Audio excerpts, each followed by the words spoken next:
jadi 1/6. Jika dibagi 1/4 bagian, dimakan 1 menjadi 1/4. Oke. Jadi hari ini kita akan belajar tentang bilangan pecahan. Kita akan memahami apa itu pecahan, bagaimana pecahan nilai menjadi sama meskipun angkanya berbeda, dan cara membuat pecahan menjadi bentuk yang paling sederhana. Dan memahami pecahan itu juga penting ya, karena sering kita temui dalam kehidupan sehari-hari, bukan hanya dalam contoh sebuah pizza, tapi juga saat mengukur, membagi resep, dan banyak lagi.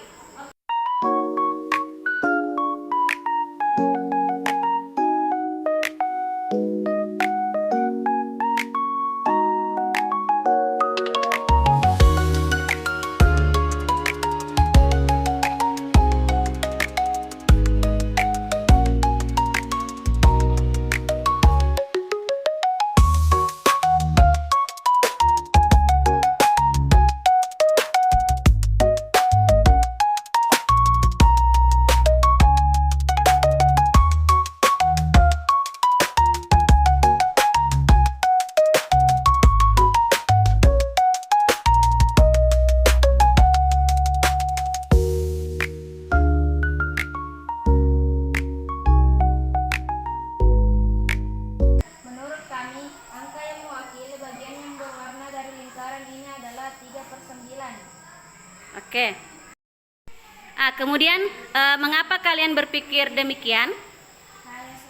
Ya. Karena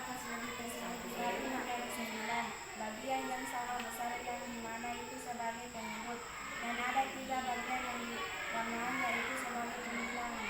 Ya, bagaimana dengan kelompok lain? Apakah setuju? Setuju. Oke. Selanjutnya kelompok 2. Nah, sekarang jelaskan apa bahasa daripada angka di atas garis dan angka di bawah garis. Misal ustazah, kita punya sebuah kue itu kita potong menjadi beberapa bagian yang sama besar. Nah, angka yang di atas garis itu namanya pembilang. Itu seperti jumlah potongan kue yang kita ambil atau yang sedang kita bicarakan. Misalnya, kalau kita ambil 1 potong, maka angka di atas garis adalah 1. Kalau ada 3 potong yang diwarnai, maka angka di atas garis adalah 3. Jadi, dia menunjukkan berapa banyak bagian yang terpilih dari keseluruhan. Angka yang di bawah garis adalah penyebut. Itu seperti total jumlah potongan kue setelah dipotong-potong. Misalnya, kalau kue itu dipotong menjadi 8 bagian, maka angka di bawah garis adalah 8. Jadi, dia menunjukkan berapa total bagian yang sama besar yang membentuk keseluruhan. Ya, oke, cukup.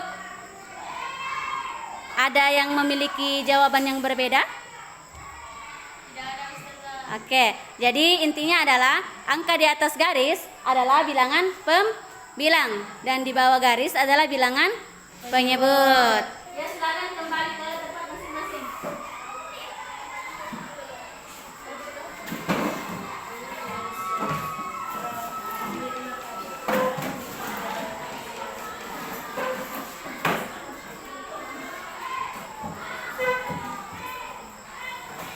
Setelah kita mengerjakan tugas kelompok, maka terakhir adalah memberikan hasil diskusi di depan. Jadi cukup 2 ya.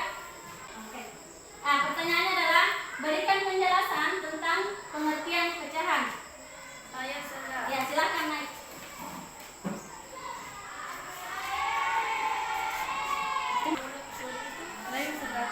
Ya, oke. Pecahan adalah bilangan yang digunakan untuk menyatakan sebagai dari keseluruhan. Secara matematis, pecahan ditulis dalam bentuk A per B, di mana A disebut panjang bilangan dan B disebut penyebut, dengan syarat B tidak sama dengan 0. Sudah. Oke.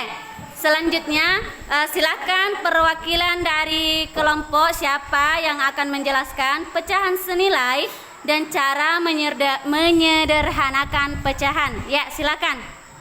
Siapa? Ya, silakan. Senilai adalah pecahan yang memiliki nilai yang sama meskipun pembilang dan penyebutnya berbeda. Kita bisa mendapatkan pecahan senilai dengan mengalihkan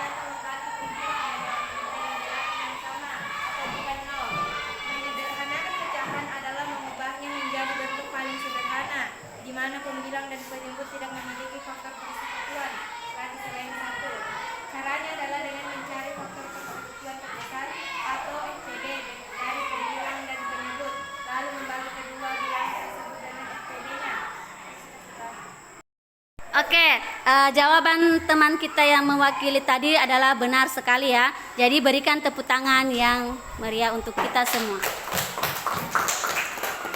Jadi hari ini kita sudah belajar bahwa pecahan adalah bagian dari keseluruhan. Pecahan senilai adalah pecahan yang nilainya sama meskipun bentuknya berbeda.